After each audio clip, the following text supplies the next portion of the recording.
స్వచ్ఛత అంటే నందిని. నందిని పాలు మరియు పెరుగు. నమస్తే, మీరు చూస్తున్న సుమన్ టీవీ. నేను మీ కీర్తి. నాతో పాటు ప్రముఖ ఆస్ట్రాలజర్ బ్రహ్మశ్రీ గౌరిగుంట్ల సురేష్ బాబు గారు ఉన్నారు. నమస్తే సురేష్ బాబు గారు. కీర్తి గారు నమస్కారం అండి. సో జూన్ నెలలో రాశి ఫలాలు తెలుసుకుందాం. ద్వాదశ రాశిలో భాగంగా మీరు చెప్పే రాశి ఫలాలకి వైరల్ వీడియోస్ అవుతూ ఉంటాయండి ప్రతి ఒక్కటి కూడా.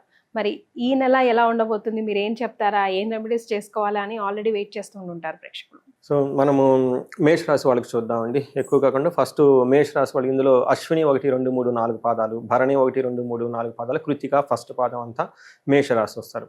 అందులో పేరు బలం కనుక చూసుకుంటే వీళ్ళకి చూ, చే, చో, లా, లీ, లు, లా, లో, ఆ అన్న లెటర్స్ కూడాను మనకి మేషరాశిలో ఉంటారు.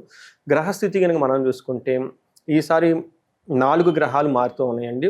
కొంచెం విపరీత వేద కాన్సెప్ట్ ఉండటం వల్ల మేషరాశి వాళ్ళకి ఎలా ఉందో మనం చూద్దాం. ఫస్ట్ గ్రహస్థితి కనుక మనం చూసుకుంటే సూర్యుడి సంచారం మిథున రాశిలో, అదే మిథున రాశిలోకి బుధుని సంచారము, శుక్రుడు వచ్చేటప్పటికి మీనరాశిలో, లాస్ట్ మంత్ అక్కడే ఉన్నారు, ఈ మంత్ కూడా అక్కడే ఉంటారు, కుజుడు సింహరాశిలోకి ప్రవేశిస్తూ ఉన్నారండి. ఈ యొక్క గ్రహాల స్థితిని బట్టి కనుక మనం చూసుకుంటే మేషరాశి వాళ్ళకి ఎలా ఉంది. సో ఫస్ట్ మేషరాశి వాళ్ళకి కనుక చూసుకుంటే వీళ్ళకి ఏలినాటి శని స్టార్ట్ అయ్యింది. చాలామంది ఏప్రిల్ మంత్లో ఫోన్లు చేశారండి. మనకి స్ట్రోక్ రావటము, లైట్గా పెరాలసిస్ రావటము, కొంతమంది అప్పటిదాకా ఉన్న జాబ్ సడన్గా జాబ్ పోవటం, ఇవన్నీ జరిగినాయి అనమాట. అంటే ఏలినాటి యొక్క శని ప్రభావం వాళ్ళ మీద ఆల్రెడీ స్టార్ట్ అయిపోయింది, లైట్గా స్టార్ట్ అయింది. అయితే వీళ్ళ అదృష్టం మేషరాశి వాళ్ళకి ఏంటంటే మే 14న గురువు మారటంతో వీళ్ళకి విపరీత వేద ఉండి శని పెట్టే ప్రాబ్లమ్స్ రిలాక్స్ వచ్చేసింది. ఇది చాలా మందికి తెలవదు. అందుకని చెప్పేసి మే 14న మారటం వల్ల జూన్ మంత్ రాశి ఫలాలకు నార్మల్గా ఉండి పాజిటివ్గా ఉంది. ఇది ఒక మనకి ఇంట్రడక్షన్లో వాళ్ళకి బ్రీత్ ఫ్రీ అనమాట, హ్యాపీగా రిలాక్స్గా ఉండొచ్చు. అయితే ఎలా ఉంది ఓవరాల్గా మనం చూద్దాం. సూర్యుడి వల్ల వీళ్ళకి లక్ష్మి సంపదలు వచ్చే అవకాశం ఉన్నాయి. తర్వాత కుజుని వల్ల వీళ్ళకి ధనం కోల్పోయే ఏదైనా అవకాశం ఉంటే ధనం కోల్పోకుండా వీళ్ళు మళ్ళీ సంపాదించుకుంటారు, పోవాల్సింది పోకుండా సంపాదించుకుంటారు, కాపాడుకుంటారు. తర్వాత అఖిల విషయ భోగం, అన్ని విషయాల్లో చాలా ఎంజాయబుల్గా ఉంటారు. తర్వాత మీకు ఇందాక చెప్పిన విధంగా వీళ్ళకి శని పెట్టే బాధల నుంచి ఏప్రిల్ మంత్లో ఎవరైతే ఇబ్బంది పడ్డారో, ఎందుకంటే అప్పుడే శని మారటం వల్ల ఇంపాక్ట్స్ వచ్చాయో, బట్ దాని నుంచి వీళ్ళకి చాలామంది రిలాక్సేషన్, మనకేమంటే రిలీఫ్ వచ్చేస్తుంది ఈ జూన్ మంత్లో. వీళ్ళకి అంత వీళ్ళకి ఇబ్బంది పెట్టరు. అలానే గురువు కూడాను వీళ్ళకి ఇబ్బంది పెట్టే స్థితిలో లేరు. అంటే ఒక రకంగా అన్ని గ్రహాలు, మ్యాక్సిమం పెద్ద గ్రహాలు, చిన్న గ్రహాలు, అన్ని గ్రహాలు వీళ్ళకి అనుకూలంగా ఉంది జూన్ మంత్లో. మేము ఈ మేషరాశి వాళ్ళకన్నా చెప్పుకోవాలన్నమాట. ఇది ఒక రిలీఫ్ అనమాట. నేను కూడా తెలిసిన వాళ్ళు చాలామంది ఉండి ఎలా ఉంటుందో ఏంటో అని మనకు ఉగాది రాశి ఫలాలు చెప్పుకున్నప్పుడు కానివ్వండి, అన్నీ చెప్పుకున్న వీళ్ళకి ఎలా ఉంటుంది, జాగ్రత్తగా ఉండాలని. కాకపోతే వీళ్ళకి విపరీత వేద ఉండటం వల్ల వీళ్ళనాటి శని పెట్టే బాధలు అంత ఎక్కువగా వీళ్ళని పీడించు, చాలా రిలాక్స్గా ఉంది. అందులో జూన్ మంత్లో చాలా గ్రహాలు కూడా వీళ్ళకి అనుకూలంగా ఉన్నాయని మనం చెప్పుకోవాలి. ఇప్పుడు మనం ఒక్కొక్క గ్రహం ఎలా ఉందో చూసుకుంటే, మేజర్ గ్రహం మనం మంత్లీ ఫలాలు చెప్పుకుంటున్నాం కాబట్టి ఎవరైనా గనక ఉగాది రాశి ఫలాలు మనకి గనక చూడకపోతే ఒకసారి చూస్తే అందులో ఇంకా చాలా డీటెయిల్డ్ ఎలాబరేషన్ ఇచ్చాం, ఎందుకంటే అది హోల్ ఇయర్ అంతా ఎఫెక్ట్ ఉంటుంది. ఇది మంత్లీ కాబట్టి ఈ జూన్ మంత్ వరకు ఎలా ఉందో మనం చూద్దాం. ఈ మంత్ కనుక చూసుకుంటే ఈ మంత్ కూడా వీళ్ళకి చాలా ఫేవరబుల్గా ఉంది అన్ని గ్రహాల వల్ల. మన సూర్యుడు వీళ్ళకి 3వ ఇంట్లో ఉండటం వల్ల ఏమవుతుందంటే, మనకి మహర్షులు ఏం చెప్తారంటే, ఆరోగ్యం, నిత్య సంతోషం, బంధుమిత్ర సమాగమ, అర్ధలాభం, పుత్ర సౌఖ్యం, ఇష్ట సిద్ధి, తృతీయగే రవి అని చెప్తారు. 3లో గనక తృతీయలో గనక ఉంటే ఇది చాలా బెస్ట్ ప్లేస్ అండి సూర్యుడికి. వాళ్ళలో స్టామినా పెరిగిపోతుంది, కాన్ఫిడెన్స్ లెవెల్స్ పెరిగిపోతాయి. ఉద్యోగంలో, ఇంటర్వ్యూలో, ఎక్కడికి వెళ్ళినా కానీ స్పోర్ట్స్లో వీళ్ళది పైచేగా ఉంటుంది అనమాట. అంటే వాళ్ళకి ఓన్ టాలెంట్ బయటకు వచ్చేస్తుంది అనమాట. ఆరోగ్యంగా ఉంటారు, సంతోషంగా ఉంటారు, బంధువులతో కలుస్తారు, అర్ధలాభం ఉంటుంది, పుత్రులతో సంతానం వైజ్ అంతా బాగుంటుంది. ఒక్క విషయంలో కేర్ఫుల్గా ఉండాలి, ఫాదర్ హెల్త్ విషయంలో కొంచెం జాగ్రత్తగా ఉండాలి. ఎమర్జెన్సీగా ఏదైనా వస్తే కానీ ఆలస్యం చేయకుండా ఇమీడియట్గా హాస్పిటల్కి తీసుకెళ్ళటం చేస్తే చాలా మంచిది. అయితే వీళ్ళకి కుజుడు 5th హౌస్లో ఉన్నా కానీ విపరీత వేద ఉండటం వల్ల కుజుడు కూడా వీళ్ళకి అంత ఇబ్బంది పెట్టే అవకాశం ఏమీ లేదు, బాగుంటుంది. ఒక విషయంలో జాగ్రత్తగా ఉండాలి, ఓవర్గా ఖర్చు పెడతారు, ఓవర్ ఎక్స్పెండిచర్, ఇంపల్సివ్ బయింగ్ అంటారు కదండి, ఆలోచన లేకుండా టక్ అని ఖర్చు పెట్టేసే అవకాశం ఎక్కువగా ఉంటుంది. తర్వాత గాయాలయ్యే అవకాశం ఎక్కువగా ఉంటుంది, దెబ్బలు తడిగే అవకాశం ఎక్కువగా ఉంటుంది, కేర్ఫుల్గా ఉండాలి ఈ రాశి వాళ్ళు. తర్వాత అయితే అది కుజుడు వల్ల చాలా ఇబ్బందులు పడరు, లైట్గా చిన్న ప్రాబ్లమ్స్ అయితే ఉంటాయి. మనకి శుక్రుడు అగైన్ వీళ్ళకి చాలా యోగ్యతనిస్తూ ఉన్నాడండి. శుక్రుడు అనగానే మనకి అమ్మవారు, లక్ష్మి, భోగం, కామం అన్నీ వచ్చేస్తాయి అనమాట. ఇవి కూడా ఈ విషయాలు చాలా బాగుంటారు.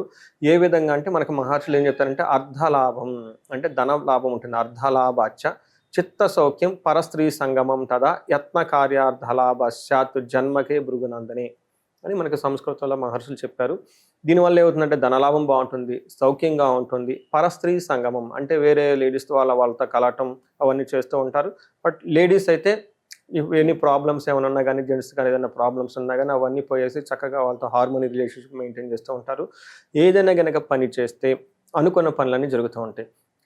మనం మేషరాశి వాళ్ళకి ఇంకొకసారి చెప్తున్నాను ఏమంటే, బెస్ట్ టైం జూన్ మంత్. దీన్ని చక్కగా యూటిలైజ్ చేసుకోవాలని చెప్పేసి కోరుతున్నాం. మళ్ళీ ఎంత మంచి టైం వస్తుందో లేదో మనకు చెప్పలేం. బెస్ట్ ఆఫ్ బెస్ట్ మనకు హోల్ ఇయర్లో జూన్ మంత్ బెస్ట్ మంత్ రాశి ఫలాలు ఉన్నాయి వీళ్ళకి.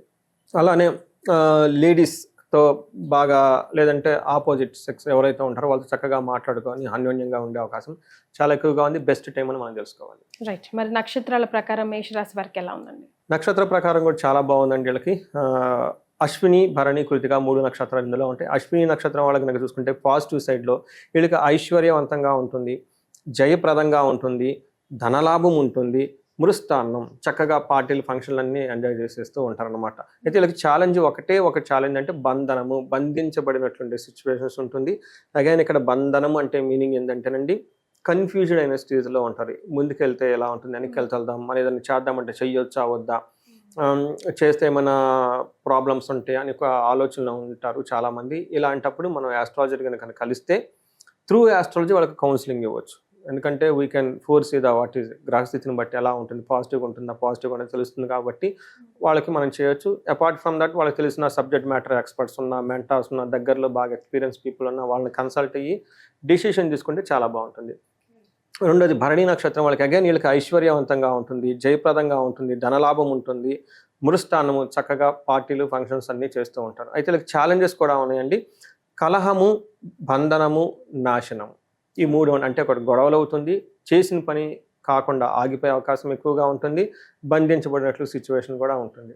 కృతికా నక్షత్రం వాళ్ళకి ఐశ్వర్యవంతంగా ఉంటుంది, ధనలాభం ఉంటుంది, మృష్టాన్నము ఉంటుంది. అగైన్ వీళ్ళకి ఛాలెంజెస్ వచ్చేటప్పటికి గొడవలు అవుతుంది, కలహము, బంధనము, నాశనము, ఈ 3 రకాలు ఉన్నాయి. ఏదో వాళ్ళు అనుకున్న పని కానీ మధ్యలో ఆగిపోయి కొలాప్స్ అంటే అది లేకుండా పోయే అవకాశం ఎక్కువగా ఉంటుంది. అనుకున్న విధంగా చేరుకోలేకపోయే అవకాశం ఎక్కువగా ఉంటుంది. వాళ్ళ లక్ష్యాన్ని చేరుకోక ఇబ్బంది పడిపోతూ ఉంటారు. ప్లస్ దానివల్ల గొడవలు కూడా అవుతూ ఉంటాయి. ఈ 2 విషయాలు దాని ద్వారా వీళ్ళు కన్ఫ్యూజన్ స్థితిలోకి వస్తారు. ఇది కొంచెం గమనించుకొని చక్కగా రెమెడీస్ తీసుకుంటే మనకంతా బాగుంటుంది. అశ్విని, భరణి వాళ్ళు రాంగ్ డెసిషన్ తీసుకుంటారు. ఇందాక కూడా చెప్పుకున్నాం, బుధుడి వీళ్ళకి సరిగా సహకరించలేక ట్రాన్సాక్షన్ చేయటంలో, లేదంటే మనీ ట్రాన్స్ఫర్ చేయటంలో, లేదా కొనేటప్పుడు, ఖర్చు పెట్టేటప్పుడు, ఇచ్చి పుచ్చుకునేటప్పుడు, అది ఏదైనా సరే అయ్యో మనం అనవసరంగా చేసామే, అనవసరంగా కొనకూడదు కొనేసామే, రాంగ్ ట్రాన్సాక్షన్ చేయకూడదు చేసేసామే అని అయిపోయిన తర్వాత బాధపడతారు. అయ్యో రాంగ్ డెసిషన్ తీసుకున్న అవకాశం ఎక్కువగా ఉంది, చాలా కేర్ఫుల్గా ఉండాలి ఈ విషయంలో. బట్ ఈ చిన్నవి తప్పగా ఓవరాల్గా మేషరాశి వాళ్ళకి చాలా బెస్ట్ మంత్ జూన్ మంత్ అని మనం అనుకోవాలి. రైట్. సో ఆ చిన్న కూడా తప్పించుకోవాలంటే ఎలాంటి రెమెడీస్ ఫాలో అవ్వాలండి? వీళ్ళు రెమెడీస్ ఫస్ట్ చాలా సింపుల్ అండ్ పవర్ఫుల్ రెమెడీ అండి. ఎలాంటి ప్రాబ్లమ్స్కైనా సరే ఇన్స్టాంట్ రిలీఫ్ వచ్చేది. వీళ్ళకి మహాన్యాసపూర్వక ఏకాదశి రుద్రాభిషేకం చేయించుకోవాలండి. ఎందుకంటే కొన్నిసార్లు గ్రహస్థితి బాగున్న వాళ్ళు ఎక్స్పీరియన్స్ అవ్వరు అనే దానికి రీజన్ అదే. రాత్రి మాకు యూఎస్ నుంచి కాల్ వచ్చింది, వాళ్ళ పాప జాతకం చూపించుకున్నారు. జాతకం అంతా బాగుంది, రాజయోగాలు అన్నీ ఉన్నాయి. బట్ రియల్ టైంలో చూస్తే వాళ్ళు అంత చదువు లేకుండా, తల్లిదండ్రులు చెప్పిన మాట వినకుండా, తన లోకంలో తను ఉంటూ, అదొక అంటే she has deviated something more అనమాట. వాళ్ళు బాధపడిపోతున్నారు. ఇదేంటంటే నేను జాతకం చూస్తే జాతకం చాలా బాగుంది, రాజయోగాలు అన్నీ ఉన్నాయి. సో నేను కొన్ని రెమెడీస్ అవన్నీ చెప్పాను. బట్ ఏమంటే అది కొన్ని జాతకంగా కాకుండా వాళ్ళకి కర్మలన్నీ, పీడలన్నీ అవన్నీ ఉంటాయి మనకు తెలిసినవి, కొన్ని దిష్టి అని. అలాంటి వాటికి ఏంటంటే పవర్ఫుల్ రెమెడీ పాశుపత హోమాలు చేయించుకోవాలి. మన్యు పాశుపత అభిషేకం వెరీ వెరీ పవర్ఫుల్. అలాంటి వాటికి అవి చేసుకుంటే చాలా బాగుంటుంది. అంతా బాగుంది కాబట్టి ఐశ్వర్యవంతంగా. స్టిల్ ఎవరికైనా కనుక ఫైనాన్షియల్గా ప్రాబ్లం చేస్తుంటే కుబేరు పాశుపత హోమం చేయించుకున్న, మహాలక్ష్మి పాశుపత హోమం చేయించుకున్న చాలా బాగుంటుంది. కొంతమంది కలహము, గొడవలు అవుతూ ఉంటాయి కాబట్టి వాళ్ళకున్న సమస్య తీవ్రతను బట్టి దుర్గా కవచం అని ఉంటుందండి. 2 దుర్గా సప్త శ్లోకి ఉంటుంది. ఇది చదువుకున్నా కానీ ఆ గొడవల నుంచి బయటపడతారు. ఇంకా పెద్ద పెద్దవి ఉంటే వాళ్ళకి మనకి దుర్గా దేవికి సంబంధించిన మనకి చండీ హోమము, చండీ పారాయణము ఇవన్నీ చేయించుకుంటుంటే చాలా బాగుంటుందండి. రైట్. సో మొత్తం మీద మేషరాశి వారికి జూన్ నెల కలిసి వస్తుంది. లేని వాళ్ళకి చిన్న రెమెడీస్ ఫాలో అవుతే బాగుంటుందని తెలియజేశారు. ధన్యవాదాలండి. ధన్యవాదాలండి.